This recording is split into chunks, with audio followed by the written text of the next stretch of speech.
So if you've been watching me for a while, you know I like to have these old reviews posted on Mondays or as close to it as possible, but this week has been crazy, that wasn't possible, and so here we are. As far as my In Theaters Now Playing review, that will be coming up later today, this Friday, but probably toward the end of the day once I've gotten a chance to get all of that settled, and I'll have another review for my new series on sometime over the weekend. But as far as this video is concerned, I am not going to be wearing this Man of Steel shirt for the most of the rest of the review. I'll be wearing what I was wearing for back when I recorded this with the intent of posting it on Monday, and then things snowballed out of control. But don't be, thrown off by the fact that the lighting will be different, the shirt will be different, the show will proceed as normal, and let's get right to it.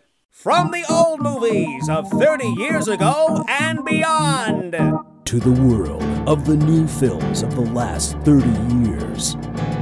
To the movies that are now playing, this is Old, New, and Now Playing. And now, with his reviews and thoughts on movie news, here's your host, Will Robinson Smith. Hey everyone, thanks for joining me. I hope you had a really good Independence Day. I certainly did. Got some fireworks, got some good food, all the mainstays of the 4th of July. And if this is your first time joining me, thank you so much for checking out this channel. If you are returning, you rock. Thanks for coming on back. And, last episode, if you are returning, I mentioned that there weren't going to be a lot of big changes. Well, there's one right off the top. We're not starting with news like we normally do. Instead, we're just going to get right into the review with our main topic, your feature presentation. When you're talking about famous dogs in the movies, you could go back to Blair, who starred in 1905's Rescued by Rover, or canine superstar Rin Tin Tin, who appeared in 28 movies. But you really can't have a conversation about the greatest movie dogs without talking about the famous collie, Lassie. Lassie's first cinematic appearance was in the movie we'll be talking about, Lassie Come Home. Let me just say right off the bat that if you're looking for an action-y kind of movie with a lot of suspense and some crazy animal stunts well, you'll get the animal stunts, at least. But Lassie Come Home is really more of a tug-at-the-heartstrings, feel-good kind of animal movie. Speaking of the star dog, Lassie first came to the world through a story that Eric Knight published in December 1938 in the Saturday Evening Post. The story was then expanded into a novel called Lassie Come Home in 1940, which was later adapted into the movie of the same name in 1943. And some of you may already know this, but the dog who plays the female Lassie in the movie, as well as 6 other films, was actually a male dog named Pal.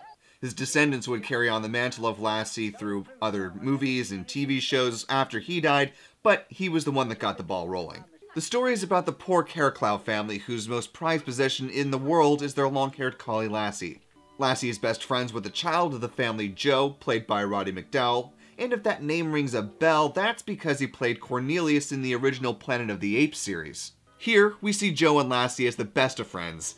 Lassie would race off to greet Joe after school at 10 till 4, and then the two, of course, would play. However, when Joe's father Sam, played by Donald Crisp, can't find work, he is forced to sell Lassie to the Duke of Rudling, played by Nigel Bruce. As a quick side note, at that time, Bruce was about halfway through what would be a 14-film run of Sherlock Holmes movies, with him starring as Dr. Watson. And the plot of the movie is pretty predictable from here. Lassie gets taken away from Joe and his family, and then she ends up running away and returning home.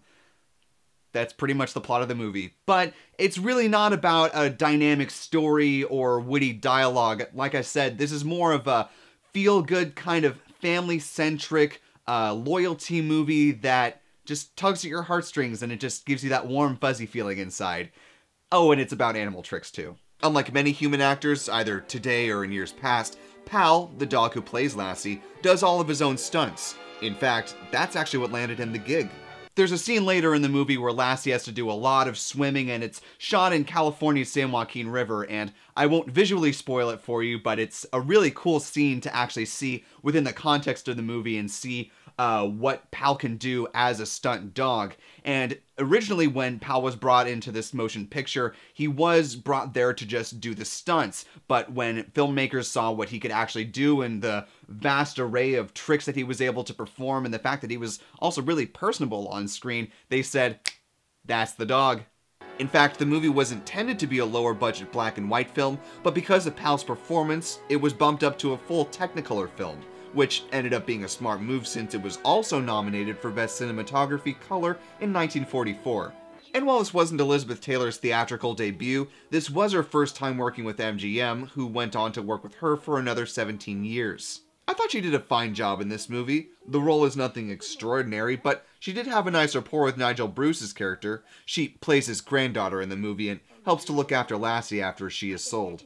Overall, this is a simple and charming movie. If you're in the mood for a classic and haven't seen a good dog-centric movie in a while, it's worth a watch. I give Lassie Come Home an 8 out of 10.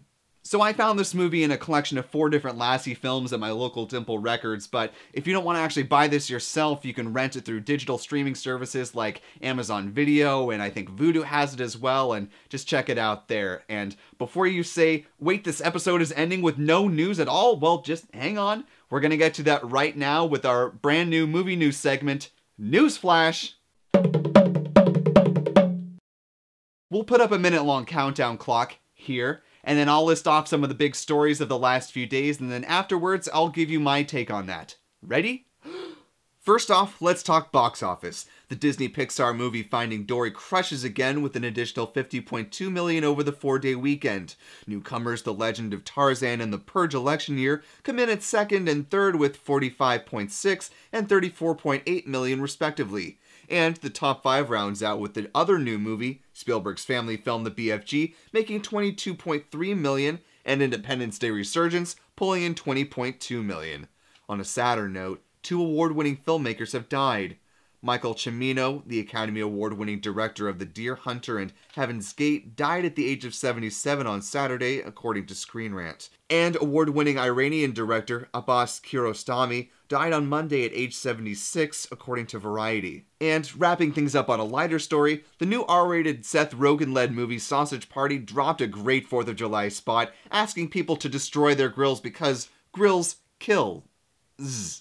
Let's unpack these stories a bit before we go. I thought that it was really too bad that the BFG hit so low as it did on its opening weekend, but considering that it came out after Finding Dory did, which to me was a better film, and is right before The Secret Life of Pets comes out next weekend, so families really had to make a call about where they were going to put their movie dollars.